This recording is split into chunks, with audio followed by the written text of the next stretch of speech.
USDA has announced its long-awaited bridge payment program, plus a pilot regenerative ag program announced this week, and a lot more on today's episode of the Arkansas AgCast, which starts right now.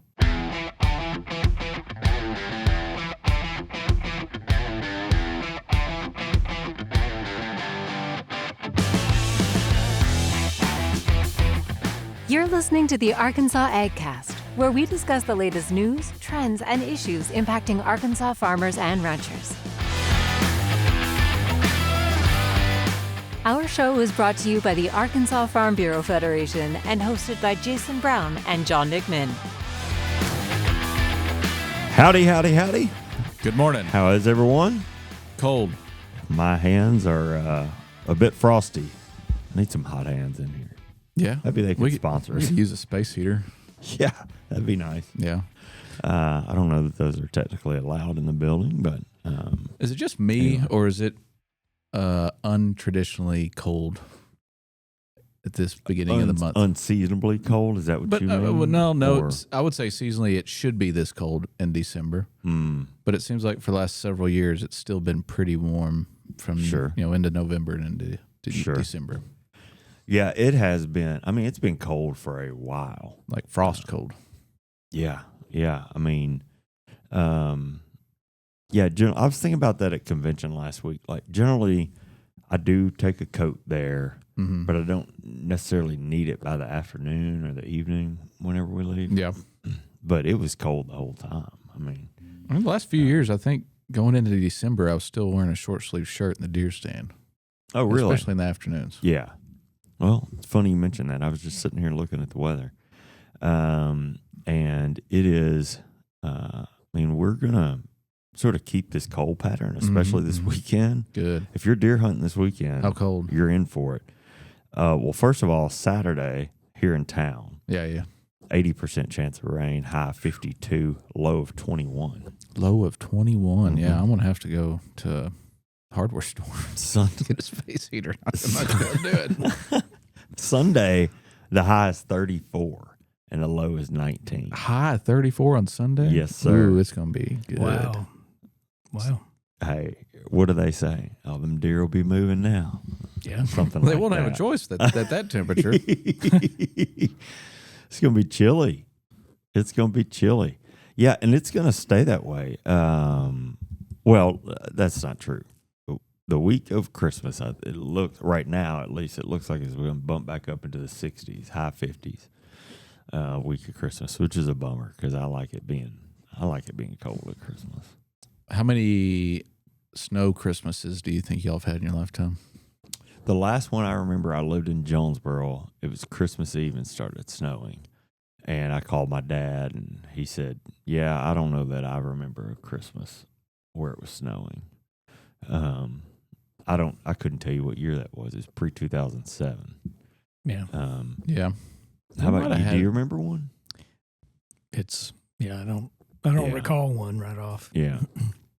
I remember maybe some ice. Maybe. I don't know. I keep a Christmas, like, short sleeve button up, kind of like festive, goofy shirt. Yeah.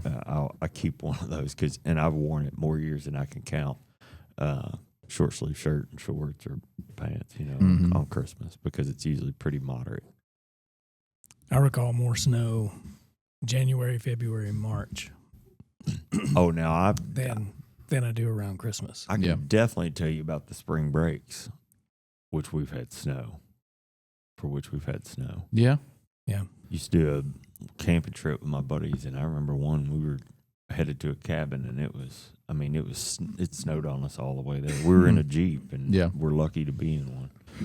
So I went to Destin one time on spring break. Did you? And How'd it was that go? cold.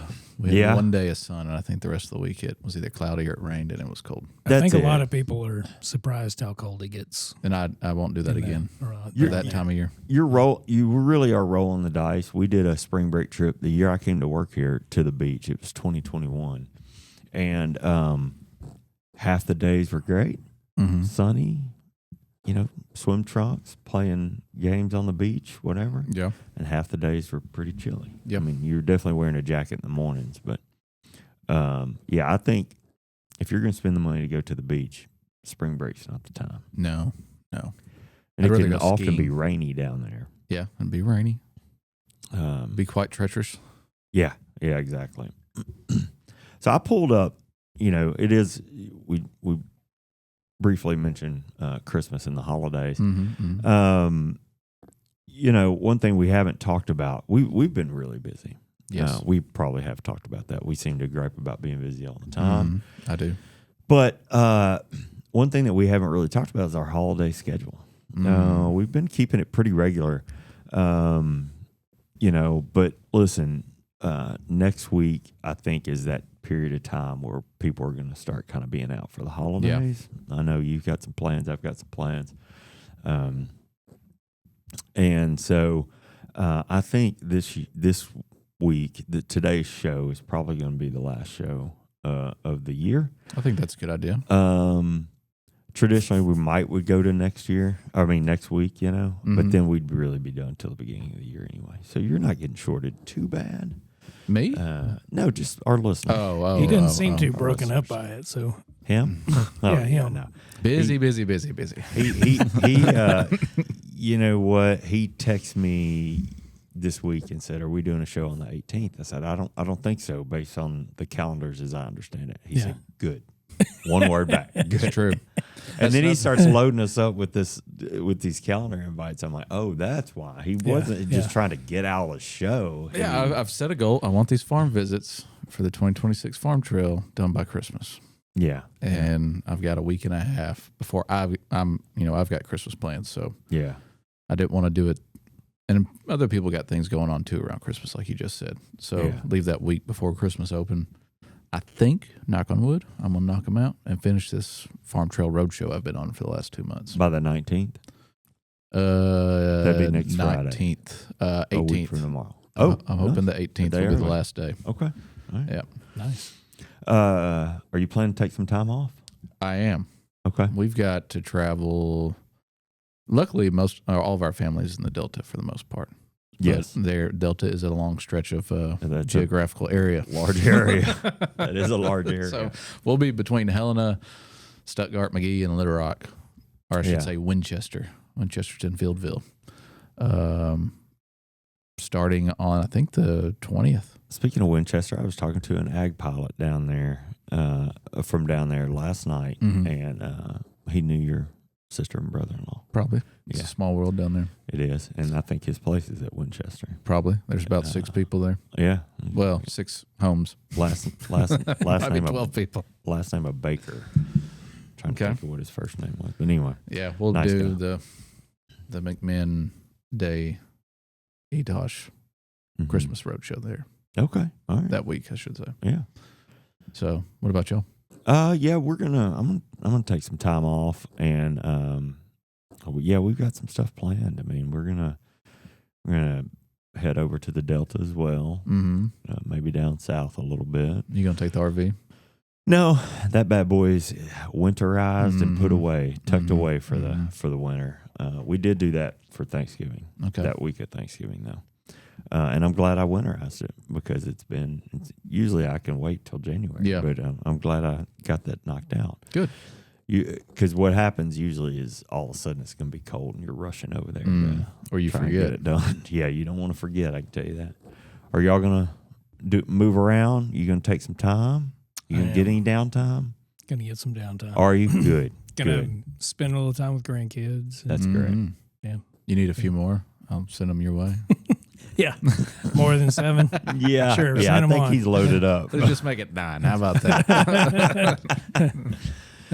Well, I wonder when you guys have your downtime, if you plan to watch any holiday films. Oh, for sure. Any Christmas movies. Mm-hmm.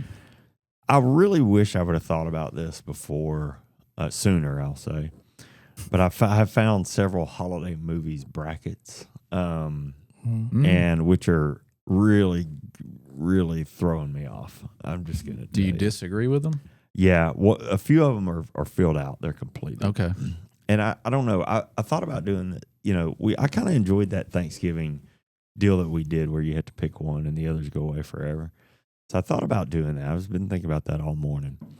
But I think instead I'm just going to give a couple of what I think are hot takes from this bracket. Yeah. And hear your thoughts on it. So You want my hot take on your hot take? yeah, I mean, so these aren't my I didn't make this bracket. Let me be fair, but I'm really interested in some of the picks that they made. Some of them are easy. We'll start with an easy one. Okay. They put the Santa Claus up against National Lampoon's Christmas Vacation. Wow, what? Yeah, That's like the Super Bowl almost. yeah, I wouldn't say quite the Super Bowl, but it's pretty. It's a semifinals. It's up there. And they should be on either side opposite sides of the bracket. I don't disagree.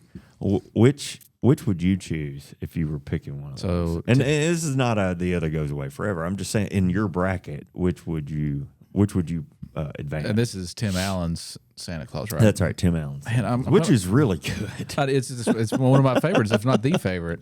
Oh, now that's a hot take. But again, my clear favorite is probably going to be the one I'm going to choose here, and it's Christmas Vacation. Yeah, I mean, how can you not? It's at the top of the list. Why would both? Never mind. I'm going to rant. But, Would you? And I haven't told y'all what they picked, but what would you do there? Do you even have a preference? I don't know. I do. Yeah. I mean, our family always watches Christmas Vacation. It's that and Home Alone. Yeah, It's on repeat. Yeah, Just nonstop. yeah, It's nonstop. yeah. So Die Hard's not one of them. no, Well, no, It's on there. we're getting there. it is on a lot of lists. I read something that Bruce Willis even at one point was being interviewed, and he's like, "It is not a Christmas movie." Yeah. So Yeah. anyway, Well, that to me is the final word on that. Yeah. I hear that argument every year. I don't participate in it. But, Yeah. but there's some people that get down to a scholarly level. And even with Home Alone, that there are people who have made the case that Home Alone is not a Christmas movie. I disagree with that. I do too wholeheartedly. Yeah. Well, National Lampoon's advanced in that case. my argument for all that: Mm-hmm. what time of year do people most watch these movies? Yeah. If That's they're really what watching it it at comes Christmas down to. time, it's a Christmas movie. That's what it comes down to. It's a Christmas movie. Yeah, I think that I'm trying to represent somebody else's argument, but it has to be like, could the situation happen in another holiday? Right.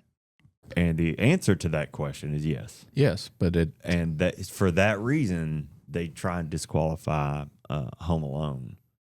But whoever From created the being a movie Christmas decided it was going to be during But- Christmas. Yeah, The whole Christopher point. Columbus. The whole point of Die Hard at the very beginning, he's going home or going out to the coast for the holidays Mm-hmm. to visit, Yeah, and all this stuff occurs.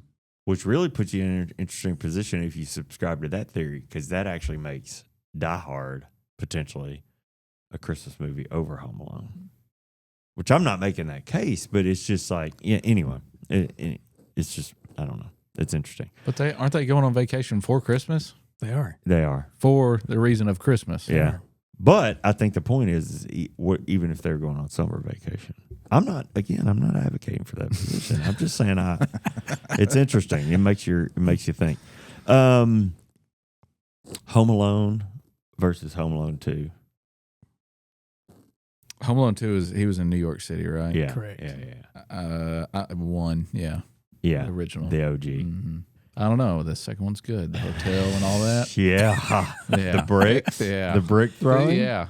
Yeah. It's tough. And for he uses me. that movie clip again to, yeah. He does. He runs it back. You know, after seeing Home Rob Alone. Schneider. Yeah. After seeing Home Alone 2, all I wanted to do after that as a kid is go get a hotel room and order as much stuff as I possibly could. Me I didn't know you could do too. that. Me too. Yeah. Yeah. Me too. That's my favorite part of Home Alone 2 is the Tim Curry character, the hotel manager. Yeah. He's Yeah. always Oh, trying yeah. to catch him. You Yeah. know, really good. 92 Home Alone 2 came out. Mm-hmm. I was 11. So I was around Kevin's age. Would have been. So where does Christmas Story fall in all that? Yeah, that's a great question. That'd have been 6 or 7. Really? I'll just tell you. No. Christmas, I guess maybe a hot take. Christmas Story is way down on my list. Yeah. Way down. Like might not get watched every year.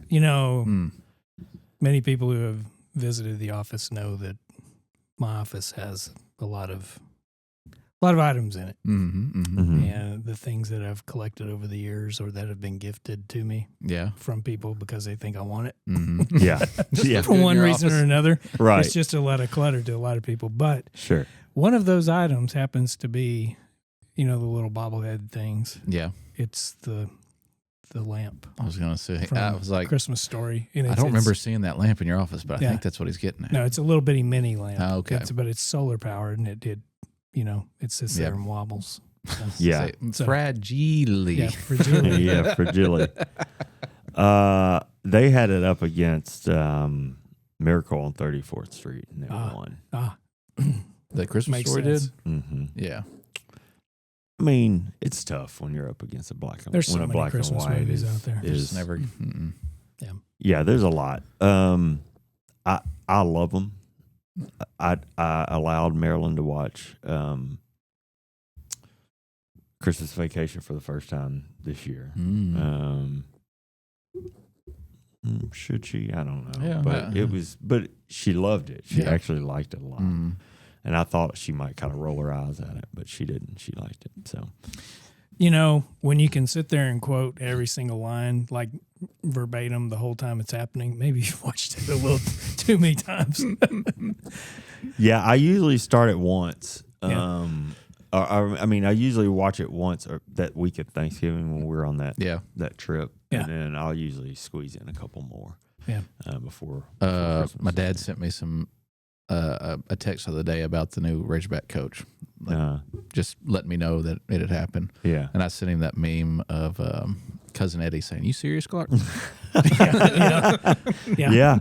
That happens, and I mean, and that's one of those things. That's one of those things that sticks around. It doesn't have to be Christmas to say "You serious, Clark." I mean, there's a lot of quotable Jelly the moments. Month Club. Yeah, a lot of quotable moments in that. Had some friends that had I didn't get to go, but had a Christmas Vacation themed holiday party at their house. So everybody dressed up as characters from the movie. Again, a lot of options. Yeah, a lot of options for that one. Personally, I think Cousin Eddie's overdone when people dress up as that. And what is underrepresented is Clark's get up in the attic. With the pink gloves and the turban. A good one would be the grandparents. I guess it might be it's his wife's parents. The one that smokes a cigar. Oh yeah. Yeah. That's my favorite. Yeah. I think I'm Uncle destined. Lewis. Yeah, I'm destined to turn into Uncle Lewis. She wrapped a cat. Because I find myself a lot of times walking around the house going, "The blessing, the blessing." They want you to say the blessing. At the end, when she just starts singing the Star Spangled Banner, because they see Santa come through the sky. They all stop.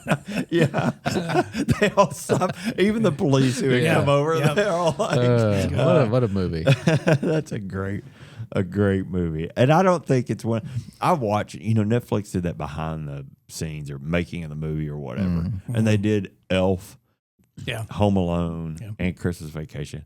And like none of those movies were supposed to make it. Like they were all DOA really when they made them. Right.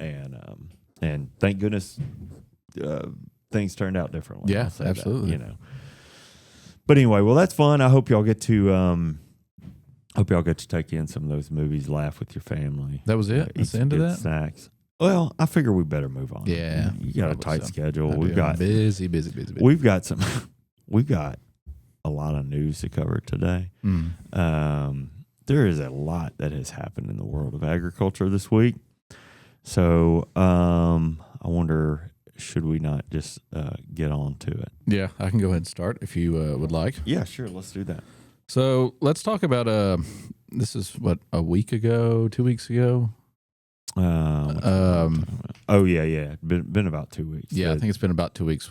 I was going to give this story at convention, but we kind of got a little tied up with the interview, which was a great interview. Sure. So if you hadn't seen that, go check it out from last week. Oh yeah. But so the developing story in the poultry industry, specifically in the Illinois River area, and Arkansas and Oklahoma. In a significant development for poultry growers, Tyson Foods, Inc. announced that it will not renew contracts for poultry growers operating in the Illinois River watershed if the state of Oklahoma does not ease its legal demands stemming from a 20-plus year federal lawsuit. This lawsuit involves allegations against several poultry companies, including Tyson, regarding phosphorus pollution in the Illinois River attributed to chicken litter. Tyson's official statement emphasizes the importance of actions by policymakers in Arkansas and Oklahoma. The company expressed that unless these leaders can influence Oklahoma Attorney General Gentner Drummond to prioritize the needs of Oklahomans over those of out-of-state interest, Tyson will have no choice but to limit its business activities in the region. So while Tyson reassured existing growers that all current contracts will be honored through their remaining terms, some of which extend over a decade, it has determined that no new contracts will be offered within the watershed due to the unfavorable business environment. Oklahoma Governor Kevin Stitt responded to this news in a letter highlighting the uncertainty and stress faced by family farms in the Illinois River watershed concerning the renewal of poultry growing leases. He described the ongoing litigation as an urgent concern for the agricultural community and criticized the lack of reasonable resolution. The federal lawsuit filed in Tulsa found that the 11 defendant poultry companies are liable, but U.S. District Judge Gregory Frizzle has yet to impose any penalties. The watershed encompasses over 1,600 square miles across northeast Oklahoma, as well as parts of Arkansas, where most poultry farms are located. In a related statement, Arkansas Farm Bureau President Dan Wright characterized Tyson's decision as a reaction to what he views as government outreach by Oklahoma officials. Wright asserted the need for a balance between agricultural productivity and environmental regulations, stressing the importance of supporting farmers and ranchers in securing a safe and abundant food supply. The conflict between Governor Stitt and the Attorney General Drummond has escalated, highlighting broader implications for the agricultural sector in both states. As the situation continues to unfold, it remains crucial for poultry growers and integrators to stay informed about these developments, as they may have significant impacts on operations and future contracts within the poultry industry. So as this situation evolves, stakeholders in the poultry industry are encouraged to engage in dialogue and advocate for resolutions that safeguard their livelihoods and the sustainability of their own operations moving forward. So it's pretty, somewhat unfortunate news, especially if you have a contract coming up. But hopefully some of these issues get resolved before that happens. Yeah, absolutely. This is a really big issue. We've done some media interview with Delta Farm Press is planning some coverage on this. It'll be really interesting to see. I saw some comparison this week of it being similar to Prop 12 in California, where one state is trying to make changes that might dictate how the rest of the country produces our food.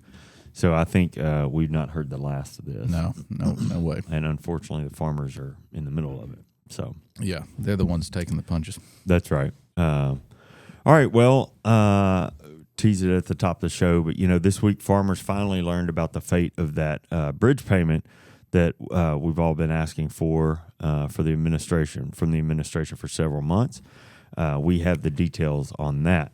USDA announced Monday it's rolling out a $12 billion bridge payment package to help farmers manage continued low commodity prices, high input costs, and ongoing trade market disruptions. The bulk of the funding, up to $11 billion, is directed towards producers of major row crops like corn, soybeans, rice, wheat, and cotton through the new Farmer Bridge Assistance Program. According to the administration, the goal is to offset a portion of producers' 2025 crop year losses and provide short-term stability heading into next year. Payments are expected to begin by February 28th, 2026, provided farmers submit their 2025 acreage reports by the 19th of December. You do that at your FSA office, and that is a week from tomorrow. Must be done. Another $1 billion is being set aside for specialty crops, sugar, and other commodities not covered by the main program, with USDA expected to release more details soon. For Arkansas farmers, especially rice, soybean, and cotton farmers, This assistance arrives after a challenging year marked by tight margins and volatile markets, certainly a mainstay on this show for most of 2025. Federal leaders say the package is designed to serve as a crucial bridge until conditions improve and long-term policy changes from the One Big Beautiful Bill Act begin taking effect, which we know specifically on the reference prices, which were updated in that legislation, won't be until October of 2026. So couple caveats there. Yeah. One is that really it's $11 billion for row crop farmers. That other $1 billion set aside for specialty crops. Yeah, that's I don't know. I've got to play both sides of the fence here. If there is a fence, it's good that we were getting money for specialty crops. A lot of our growers were very vocal about that this year and how tough it was for them as well. Whether it's row crop or all of ag, it was much needed assistance. But it's not going to cover everything. Yeah, there's still farmers are still going to be in a pretty tough place financially with it. Yeah, it's going to ease some of that, but it's not going to make anybody whole, which is tough. We appreciate it, and I'm sure they do. And also, I guess we should probably say thanks to our congressional delegation for the work they did trying to help us with all that. Absolutely, yeah, they've been at the forefront of that. I will tell you just a little self promo here for Farm Bureau work that's been going on. President Dan Wright has issued a couple statements on this funding where he says very similar things to what you have said. We're very thankful for it, but more needs to be done. It seems to be the general consensus there is that Congress is going to have to take action for that. But also, I know Tyler Oxner in your department has issued an Ag Insider outlining the details on this. And we've done an interview with KATV, which you could go and find on KATV.com. And just yesterday recorded a lengthy town hall discussion with stakeholders and leaders in the ag industry with KATV, and that will air by the end of the month. We'll certainly be posting links to that on our social channels when it's out, but I think everybody would enjoy that conversation as well. So lots still to come here on this, including whether or not we'll see additional funding come out to farmers. I've seen there's estimates everywhere, but I mean, I think in some cases I have heard this is about 30% of what's really needed. Yeah, I would agree with that. So, and there's a lot of details that come out with specialty crops. I'll pick on because it's such a broad group. There's a lot of different things being grown in there. So how are they going to determine that? There's a lot of questions. So we'll see. Yeah. All right, well let's step away from the news to hear a little bit about Farm Bureau Health Plans of Arkansas. Okay. I was born and raised with Farm Bureau. My mom and dad always chose Farm Bureau as their insurance. I don't get insurance coverage through my work, and I'm always looking for the best coverage at the best rates. My agent told me about this great new health plan. I would be saving hundreds of dollars a month. I talked with my Farm Bureau agent, and she got me enrolled. I was already very established in my small town community with the clinic and hospital and chiropractor that I'm used to using. And sure enough, everyone that I've already been established with takes it, and it's been great coverage. My copays have been lower. It has proven to be very good for us. Farm Bureau Health Plans of Arkansas. Trusted coverage, personalized plans, affordable premiums. Contact a local agent today. All right. Jason and I talked about this story I'm about to give before the show started, and I found it very interesting. You may not think it's something the administration historically has done, but with some of the stuff they have done this year, it kind of makes sense. Yeah. So let's just get into it. So USDA announced Wednesday that it will invest $700 million to support regenerative agriculture, a key component of the Make America Healthy Again agenda, or MAHA, which we've discussed at length here on the show and a lot of our county meetings as well. The initiative, introduced by Agricultural Secretary Brooke Rollins and Health and Human Services Secretary Robert F. Kennedy Jr., launches a USDA pilot program focused on rebuilding soil health and increasing biodiversity. It also advances part of the administration's Make Our Children Healthy Again strategies, something we've also talked about here on the show. Mm-hmm. A September plan outlining more than 120 recommendations aimed at reducing childhood chronic disease. Funding for the pilot program will come from existing USDA conservation programs that already offer financial and technical assistance to producers. Rollins emphasized that protecting soil health is essential to the long-term viability of American farmland and the competitiveness of U.S. agriculture. So speaking alongside her was Kennedy and CMS Administrator Dr. I can't pronounce his first name, but it's Dr. Oz, if you remember that TV show. Oh, yeah. She noted that American farmers must safeguard topsoil and strengthen the soil's microbiome in order to remain the world's most efficient growers. Kennedy added that the administration's Make America Healthy Again Commission, which he chairs, is working to create pathways for farmers who want to reduce their reliance on chemical inputs and transition towards soil-centered production models. Mm-hmm. According to USDA, the pilot program will dedicate $400 million through the Environmental Equality Incentives Program and another $300 million through the Conservation Stewardship Program. Mm-hmm. Aubrey J.D. Betancourt, chief of USDA's Natural Resources Conservation Service, said the agency can specifically earmark this baseline funding for regenerative agriculture, allowing the pilot to launch without requiring new appropriations. Mm-hmm. These resources are expected to help producers adopt practices that improve soil function, limit erosion, and boost on-farm resilience.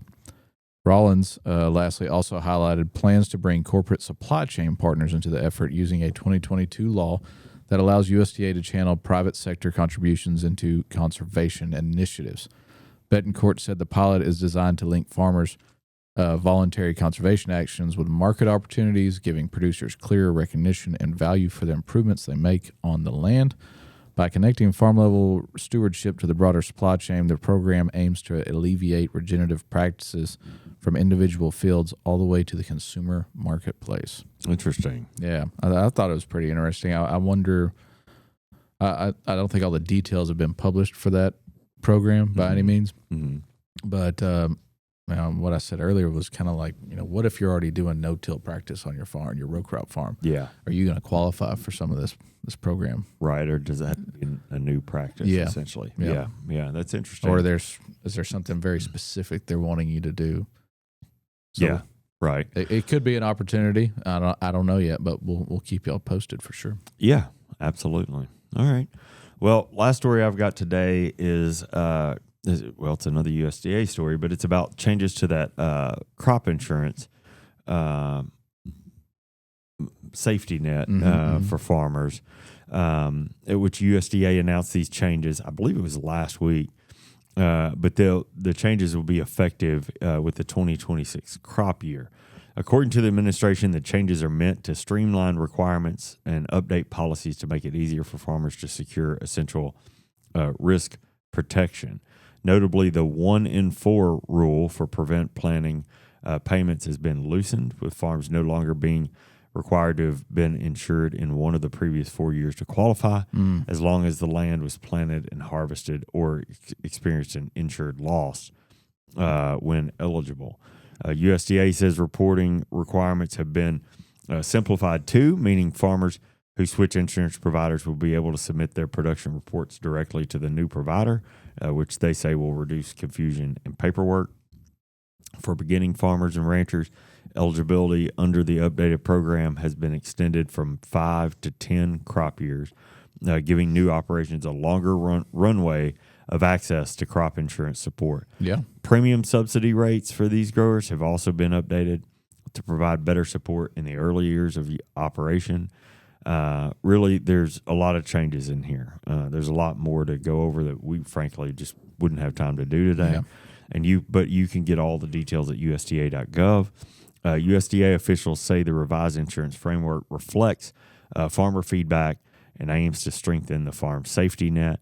Farmers should contact their local crop insurance agents for details on how the changes may apply to their operations. Yeah, I remember having some discussion about this specifically. I don't know if it was during policy development season or resolutions, but it's good to see this working out, going in this direction. Yeah, I know we've had some conversation about this. It's my understanding, and this is me talking personally, but it's my understanding that there's some good stuff in here and maybe some not favorable things in here. I think here at Farm Bureau, we're still working to figure out what's what, sort our way through all that.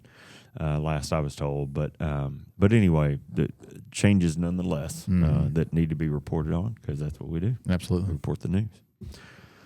All right, we made it through there. I cannot believe we're headed towards the last show of the year. It's crazy. We hope you guys have a happy holiday. It's unbelievable. And, yeah, it's been good. We'll just wrap this bad boy up. Yeah. All right. Well, time for one more 2025 episode of the last one. The last one. The last what a year it has been. Let me get the tears out of my eyes. Oh man, look what you've done, Brian.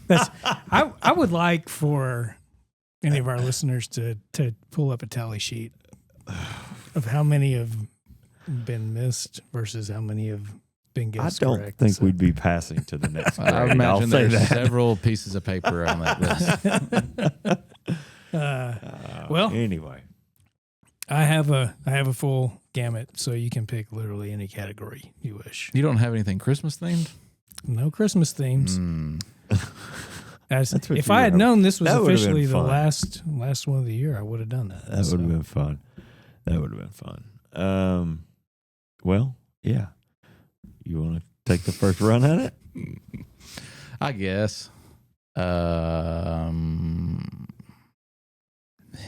It's the last one. Do you need me to give you the categories? History. History. I want my go-to. You want history. Okay. Yeah. All right. So let me find one. Find a good one in here. Well, they have several, but yeah, it'd be funny if you're like, I didn't know that. Yeah, let's let's do that. I'll never get that. Which Edward was the first ever Prince of Wales? I was going to say Norton, but that is not it. That's an actor, right? Yeah, that is an actor. I don't know. So you looking for a last name or like the fourth or fifth or sixth? Edward the Fourth, Edward the Third. He was an Edward. Yeah. So, yeah, and he was. Which one was it again? Which Edward?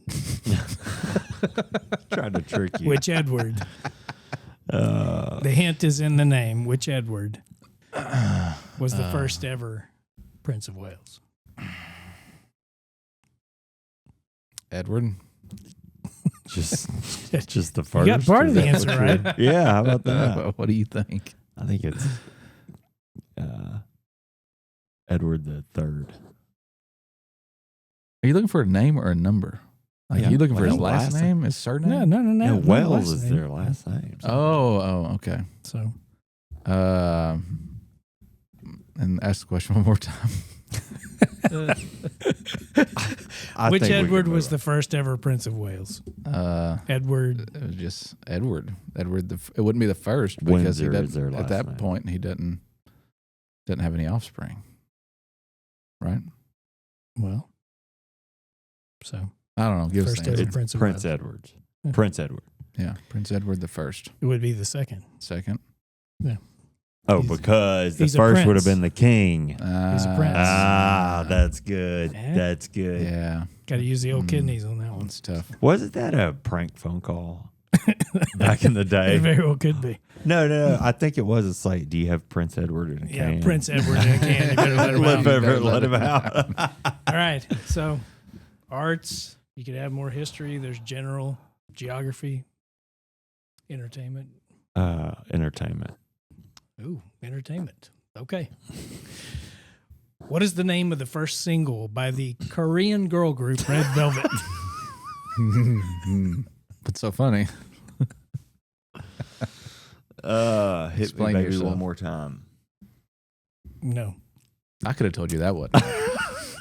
I knew it wasn't it. I don't know. Happiness. Happiness. Okay. Something we're not feeling right now.